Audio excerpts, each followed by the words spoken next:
कुछ लोगों को देश से ही प्रॉब्लम है, उन्हें उनसे हमसे भी प्रॉब्लम है, आपसे प्रॉब्लम है, देश से प्रॉब्लम है, समझ लें आप। लेकिन ये सब क्यों ही कर लेते हैं? क्योंकि भाई हमारे यहाँ ऐसे राजनेता हैं जो इनको करा रहे हैं। तेजस्वी यादव ने आज वक्फ बचाओ विरासत बचाओ रैली की उन्होंने। वक्फ बचाओ विरासत बचाओ, वक्फ बचा रहे हैं, कह रहे हैं किसी के बाप का ये देश नहीं है और किसी के बाप की हिम्मत नहीं है कि वक्फ की 1 इंच जमीन ले ले। वाह भाई वाह, कमाल की बात है। तो उसमें सब थे, कांग्रेसी भी थे और दुनियादारी, पप्पू यादव भी थे इनके। देखिए तेजस्वी ने भी कहीं कहीं ना कहीं समझौता कर रहे हैं।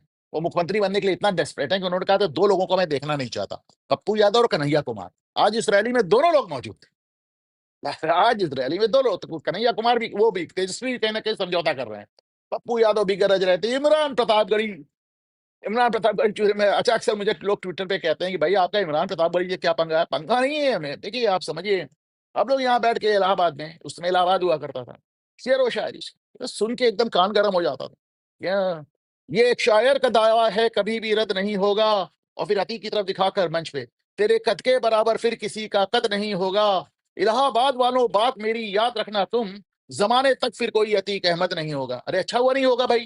फिर मऊ में गए और वहां जाके मुख्तार अंसारी के लिए बोलने लगे कि कल भी सब पे भारी था, मैं आज भी सब पे भारी हूं, बच्चा बच्चा चीख रहा है, मैं मुख्तार अंसारी हूं। इस इस आदमी को, जो बच्चे बच्चे को अतीक अहमद और मुख्तार अंसारी बनाना चाहते हैं, प्रियंका गांधी ने सांसद बना दिया। तो साहब वो भी वहां मौजूद था और उसका तो अंदाज ही अलग था साहब। अब देखें, इसमें आपको सलमान खुर्शीद भी नजर आ रहे हैं और प्रतापगढ़ी भी नजर आ रहा है। लेकिन प्रतापगढ़ी देखिए, फिर इसका क्लोजअप देखिए प्रतापगढ़ी का, इमरान प्रतापगढ़ी का, ये सर पे जो पट्टी बांधे है, वैसे तो कहने को वक्फ बचा हुआ है, लेकिन इसका अंदाज कुछ और है। ये बेसिकली फिलिस्तीनी इस तरह की पट्टी बांधते हैं। तो ये उसका फिलिस्तीनी, उसका दांव पे चल रहा है। क्या ये है, इन लोग की साहब बुद्धि अलग है।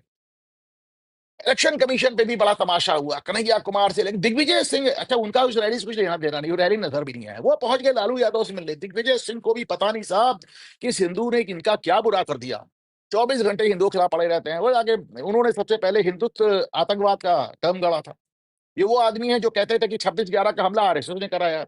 अब वो लालू यादव से मिलने पहुंच गया कि भैया किसी भी तरह से इलेक्शन कमीशन को ये जो रिवीजन कर रहे हैं, ये जो नई नई वोटर सूची बना रहे हैं, ये नहीं बनाने देना है। सोचिए कितना परेशान है बंदा, ना आपसे लेना एक ना देना दो। आपको कोई कुछ पूछ नहीं रहा है, आपको कोई विधायक नहीं बना रहा, आपको कोई सांसद नहीं बना रहा, आपको कोई कॉर्पोरेटर नहीं बना रहा। पर नहीं, सोच रहे हैं पता नहीं क्या इनको हिंदुओं से दिक्कत है, मेरी समझ के बाहर है भाई। यंगेस्ट मेयर था ये आदमी, इंदौर का यंगेस्ट चीफ मिनिस्टर था, 10 साल लगातार मुख्यमंत्री था, मध्य प्रदेश को कूड़े में मिला दिया। इनके राज में मध्य प्रदेश का, हम लोग छोटे छोटे थे जाते थे, आप यकीन करें, पेड़ पर उसमें सड़कों पर खेती होने लगी थी। सड़क कहाँ खत्म होती थी, वो खेत कहाँ शुरू होते थे, पता नहीं चलता था। मैं कभी कभी सोचता था क्या क्या हाल कर दिया इसने। बहरहाल तो ये भी परेशान है इलेक्शन कमीशन को लेके। आज कन्हैया कुमार भी बहुत गरजे, कोई तरह से हम इलेक्टोरल रोल्स को चेंज नहीं होने देंगे। कन्हैया कुमार का एक नया रूप भी सामने आया है, जहां पे वो आपको दिखाता हूं आपको वो क्या बने उनका। मतलब ये पॉलिटिशियंस का भी तो अजब अजब रूप सामने आते रहते हैं। जैसे लग रहा है कि ये मार्क्सवाद का श्राद्ध कर रहे हैं। बहरहाल ये बदलने वाले लोग नहीं है। और ये इससे कुछ दिन पहले मैं आपको इनकी स्पीच सुना रहा हूँ, जरा सुन लें, जरा स्पीच भी सुन लें। ये कौन लोग है और क्या कहते हैं, बार बार इसलिए सुनाता हूँ कि भूल मत जाइएगा। सुनिए कन्हैया कुमार को। हमारा इतिहास यहाँ से जुड़ा हुआ है। हम सारे के सारे लोग अरब से चल करके यहाँ नहीं आए हैं, हम यहीं पे पले हैं, बढ़े हैं। और उस धर्म की जो खासियत थी और जो पुराने धर्म थे जिसमें छुआछूत था, उसकी वजह से लोगों ने छोड़ करके इस धर्म को अपनाया है, क्योंकि ये पीस की बात करता है, बराबरी की बात करता है। मस्जिद में जो है ऊंच नीच नहीं होता है। इस आधार पर हम इस धर्म को अपनाए हैं, इसको छोड़ करके हम नहीं जाएंगे। करके हम खुद को भी बचाएंगे और अपने जो है कौम को बचाते हुए इस देश को भी बचाएंगे। ये हमारी बुनियादी जिम्मेदारी है। अल्लाह के पास बहुत ताकत है, अल्लाह ताला हमारी रक्षा करेंगे।